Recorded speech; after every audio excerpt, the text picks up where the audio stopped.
Hello दोस्तों, स्वागत है आपका आपके अपने YouTube channel create wealth with Atul में। मैं हूं आपका दोस्त अतुल गोयल। आज हम बात करेंगे HFCL, जो fibre optical cable manufacturing company है और काफ़ी अच्छा स्कोप है आने वाले टाइम में। एक ऐसे सेक्टर से बिलोंग करती है जो काफ़ी ग्रोथ कर सकता है और उसके अंदर ये कंपनी किस टाइप से ग्रो कर सकती है, क्या इसके फंडामेंटल्स हैं, कैसे रिजल्ट्स आए थे, आने वाले टाइम में कैसे इसके रिवेन्यूज हो सकते हैं, क्या इसके ऊपर न्यूज है, गवर्नमेंट का कैसा फोकस है इसके ऊपर, उसके ऊपर बात करेंगे। और उस सबसे बाद में बात करेंगे हम इसके टेक्निकल्स कैसे हैं, किस प्राइस के ऊपर लेना चाहिए, कितना रिस्क बनता है इसके अंदर और क्या रिवार्ड्स बनते हैं, तो कहाँ रजिस्टेंस फेस कर रहा है उसके ऊपर हम बात करेंगे। सबसे पहले बात करते हैं प्राइस की। तो प्राइस है 29 रुपये 40 पैसे, प्रीवियस क्लोज था 30 रुपये 25 पैसे। तो 29 रुपये 40 पैसे के आसपास क्लोज हुआ है 2.81% की गिरावट के साथ 19 फरवरी 3:30। तो 52 वीक हाई देखेंगे तो 34.65 का है, तो ऑलमोस्ट उसके आसपास ही काम करते हुए आपको नजर आ रहा है। और 52 वीक लो देखेंगे तो 8.10 का है। तो यहाँ से देखेंगे तो आप 3-3.5 गुना शेयर ऑलरेडी आपको यहाँ से नजर आ रहा है। अगर वन डे का देखेंगे तो लास्ट में इस टाइप से गिरावट हुई थी, क्योंकि निफ्टी के अंदर जो करेक्शन हुई है इसके साथ साथ ये भी गिरता हुआ आपको नजर आया है। इसके बाद देखेंगे जो रिजल्ट्स इन्होंने अनाउंस किए थे वो 14 जनवरी को किए थे, क्वार्टरली रिजल्ट्स। तो रिजल्ट्स के ऊपर जरूर हम नज़र डालेंगे। तो 3763 करोड़ की ये कंपनी है, एक छोटी कंपनी है, बट ROC देखेंगे तो 21.4% का है, ROE देखेंगे तो 15.3% का है। डेट 824 करोड़ की है, जो कि डेट टू इक्विटी रेशियो बनती है 0.47, जो कि मैनेजेबल है। जिस हिसाब से ये अपनी आपको ग्रो करवा रहे हैं इस सेक्टर के अंदर। तो इंडस्ट्री पी देखेंगे 22.1 की है, और जबकि ये भी स्टॉक जो है 22 पे काम कर रहा है, तो कॉस्टली नहीं है। बुक वैल्यू 13.6 का है और ये स्टॉक जो है 29.3 पर है, तो 2.16 के आसपास की प्राइस टू बुक वैल्यू निकल कर आती है। तो काफ़ी एक्सपेंसिव ये नज़र नहीं आता है, काफ़ी अभी भी अच्छे वैल्यूएशन पे दिखाई दे रहा है और सेक्टर जिस हिसाब से ग्रो कर सकता है तो एक अच्छा स्टॉक हो सकता है। फेस वैल्यू 1 की है, डिविडेंड पे नहीं करते हैं, 52 वीक हाई लोग जैसे मैंने आपको बताया वैसे काम कर रहे हैं। और इसके बाद देखेंगे स्टॉक जो है 200 DMA से ऊपर ही काम करता हुआ आपको नज़र आ रहा है और एक बुलिश मोड के अंदर है। इसके बाद रिजल्ट्स को अगर हम देखें तो दिसंबर 2020 में जो इन्होंने रिजल्ट्स अनाउंस किए थे, तो यहाँ पर आपको जो है मार्च 2020 में 663, देन 700, 1054, 1277। तो ये आपको जो सेल है जो बढ़ती हुई नजर आएगी। अगर पिछले दिसंबर से कंपेयर करें तब भी आपको बढ़ती हुई नजर आ रही है और पिछले क्वार्टर से कंपेयर करें तब भी बढ़ती हुई नजर आ रही है। 1277 के आसपास ये पहुंच गए हैं। ऑपरेटिंग प्रॉफिट मार्जिन भी देखेंगे तो 14% के आसपास है, पिछले क्वार्टर में 13 थे और उससे पहले वाले क्वार्टर में 11% के आसपास थे। तो यहाँ पर ये भी बढ़ते हुए नजर आ रहे हैं और पिछले 11-12 क्वार्टर से कंपेयर करें तो 4% के आसपास थे, अब ये 14 के आसपास हैं। ऑपरेटिंग प्रॉफिट जो 28 करोड़ के आसपास का हुआ करता था 173 है, लास्ट क्वार्टर में 134 के आसपास था और दिसंबर में 95 था। तो आप देख सकते हैं यहाँ पर भी ये इंक्रीज होते हुए नजर आ रहा है। और इसके बाद इंटरेस्ट बर्डन देखेंगे तो 43-45 के आसपास को इंटरेस्ट की बर्डन दिखाई देगी, जो कि पिछले क्वार्टर में 43 थी और दिसंबर 2019 में 24 करोड़ के आसपास थी। तो इसके बाद नेट प्रॉफिट्स देखेंगे तो 82 के नेट प्रॉफिट्स इन्होंने निकाल के दिए हैं। और सबसे बड़ी बात है कि दिसंबर 2019 में ये 46 के आसपास थे और लास्ट क्वार्टर में 51 के आसपास थे। तो ये अच्छे प्रॉफिट्स निकल के आए हैं और पिछले सितंबर 2019 के बाद से देखेंगे तो हाईएस्ट ये जो रिजल्ट्स हैं 82 के आसपास निकल कर आए हैं। EPS भी 0.64 के आसपास आपको नजर आ रही है। तो आप देखेंगे कि जो मार्च 2020 की क्लोजिंग थी 227 करोड़ के आसपास की इन्होंने क्लोजिंग दी थी और जो आप देखेंगे पिछले 3-4 साल से ये प्रॉफिट्स आपको बढ़ते हुए नजर आ रहे हैं। इसके बाद अगर हम नज़र डालें शेयर होल्डिंग पैटर्न की तो 42.05 है। यहाँ पे प्रमोटर की होल्डिंग आपको पिछले 3 क्वार्टर से बढ़ती हुई दिखाई देगी, 38.64, देन 39.73, 42.05। FI की होल्डिंग 1.66 है और DI की 0.07 और पब्लिक के पास जो है होल्डिंग है 56.22 की है। इसके अंदर से 5-6% के आसपास देखेंगे, 7% के आसपास स्ट्रॉन्ग हाथों में, तो 50%, 49% के आसपास जो है रिटेलर्स के पास इसकी होल्डिंग आपको दिखाई देगी।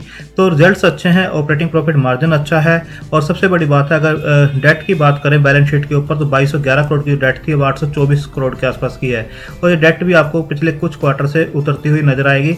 यहाँ पर आप देख सकते हैं यहाँ पर 824 करोड़ के आसपास की डेट आपको नजर आ रही है, जो कि 2211, 1305 इस टाइप की डेट थी। यहाँ पर अब 824 के आसपास की डेट आपको दिखाई दे रही है। रिजर्व्स माइनस में थे, अब आपको प्लस में 1600 दिखाई देंगे। एसेट्स 2088 के थे, अब 4200 के दिखाई देंगे। तो बैलेंस शीट ठीक नजर आती है, रिजल्ट ठीक नजर आते हैं। इसके बाद आप देखेंगे जो अभी न्यूज आई थी, ये न्यूज है 17 फरवरी की, तो telecom equipment makers rally after cabinet approves PLI scheme. तो आप देख सकते हैं प्रोडक्शन लिंक्ड इंसेंटिव्स जो दिए जा रहे हैं उसके अंदर 12,195 करोड़ का अप्रूवल आया है, जो कि 17 फरवरी की ये न्यूज़ है। आने वाले टाइम में ये काफ़ी बेनिफिट्स इनको दे सकते हैं।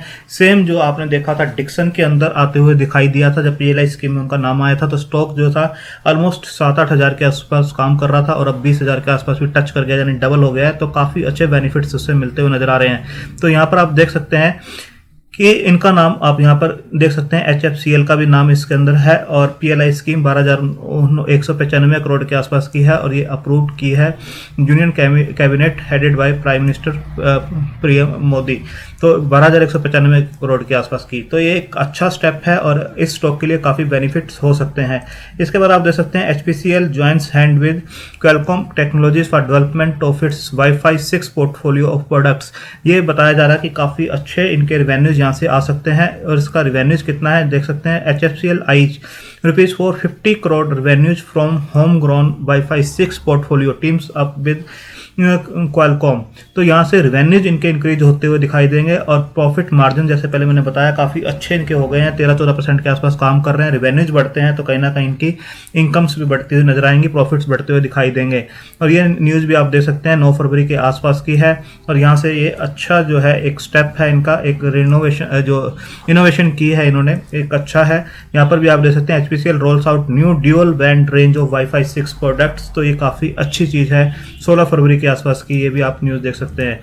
इसके बाद आप देखेंगे self reliance in defence electronics manufacturing to cut product procurement cost HFCL। तो यहाँ पर भी जो आत्मनिर्भर भारत है और मेड इंडिया का है पूरा जो चल रहा है उसके अकॉर्डिंग इनको सेल्फ रिलायंस होना जरूरी है। डिफेंस की इलेक्ट्रॉनिक्स मैन्युफैक्चरिंग जो ये इंपोर्ट करते थे उसकी कॉस्ट कटिंग होती हुई नजर आएगी और इनको बेनिफिट्स यहाँ से भी होते हुए नजर आएंगे। आप देख सकते हैं import volumes in the defence electronics sector is high which could be brought down significantly once industry achieves atmanirbhar और self reliance that would eventually reduce procurement cost on sector. तो आप देख सकते हैं इसके अंदर HFCL का काफ़ी बड़ा रोल हो सकता है, जो ऑप्टिकल फाइबर और इलेक्ट्रॉनिक्स जो डिफेंस का है इनको काफ़ी इसके अंदर बेनिफिट्स हो सकते हैं। यहाँ पर आप देख सकते हैं HFCL MD Mahendra on investment and innovation.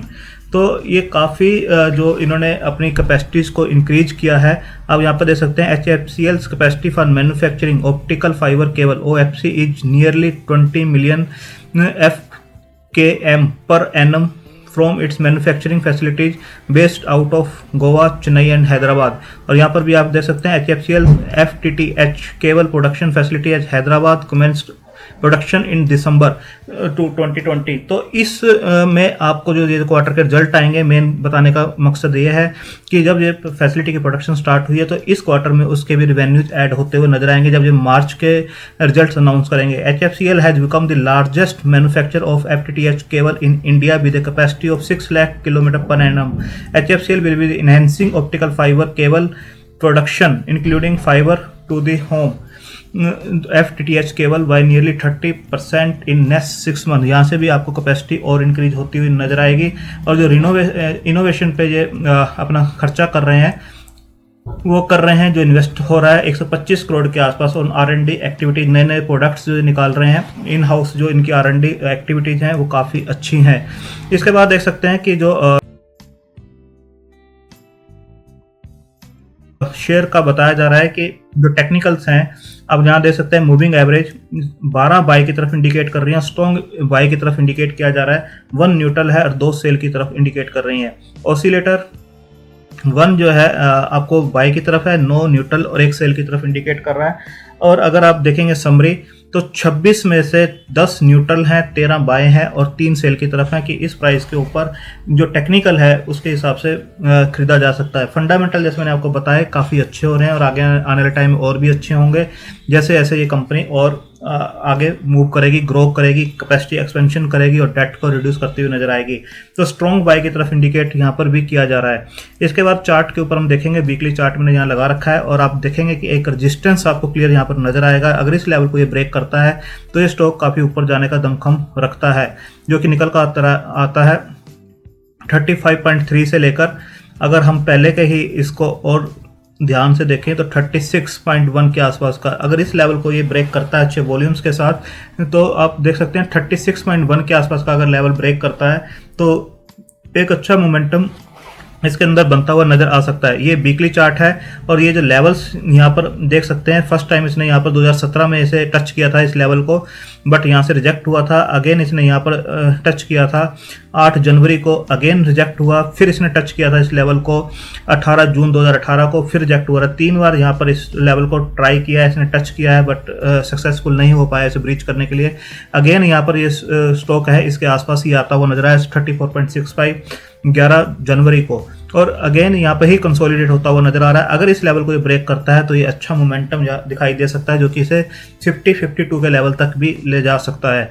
और डाउन साइड अगर आप देखेंगे, अगर हम इसके ऊपर ट्रेंड लाइन एक ड्रॉ करके देखें, ये ट्रेंड लाइन मैंने इसके ऊपर ड्रॉ किया, आप देख सकते हैं कि इस टाइप से ट्रेंड लाइन ये दिखाई दे रही है आपको, 1 पॉइंट 2 पॉइंट, और यहाँ पर आप देख सकते हैं अभी जो स्टॉक नीचे आया था, वीकली चार्ट ये लगा रखा है मैंने, और यहाँ पर ये सपोर्ट लेता हुआ नजर आया था। इसे नीचे जरूर गया था बट क्लोजिंग इसके ऊपर ही इसने दी थी। तो जो डाउन साइड बनती है वो 25 रुपये 20 पैसे 30 पैसे के आसपास की बनती है। अगर इससे स्टॉक ऊपर रहता है या इस लेवल के आसपास मिलता है तो बिल्कुल अक्यूमुलेट करना चाहिए। और ऊपर के टारगेट्स अगर 36 को ब्रेक करता है और क्लोज देता है इससे ऊपर, तो ये स्टॉक काफ़ी ऊपर जाने का भी दमखम रखता है 52 के आसपास। तो आने वाले क्वार्टर्स के ऊपर भी नज़र रहेगी और लॉन्ग टर्म के लिए भी इसे लिया जा सकता है, क्योंकि अच्छे सेक्टर से बिलोंग करता है, कंपनी अच्छी है और आने वाले टाइम में और भी अच्छी होती हुई नजर आएगी। तो डाउन साइड लिमिटेड है, 25 रुपये के आसपास का इसका एक जो है नीचे आने का लेवल बनता है मैक्सिमम। तो रिस्क इसके अंदर कम है, बट अगर इसे होल्ड किया जाए तो टारगेट्स काफ़ी अच्छे इसके अंदर निकल कर आते हैं। तो रिस्क रिवार्ड रेशो काफ़ी अच्छा इसका बनता है, बट इसे लॉन्ग टर्म के लिए या कुछ क्वार्टर्स के लिए आपको होल्ड करना होगा। तो आप अपने रिस्क टेकिंग कैपेसिटी के हिसाब से अपने फाइनेंशियल एडवाइजर से डिस्कस करके और अपनी होल्डिंग कैपेसिटी के हिसाब से इस स्टॉक को कंसिडर कर सकते हैं। आने वाले टाइम में अच्छे रिटर्न दे सकता है। थैंक यू, धन्यवाद।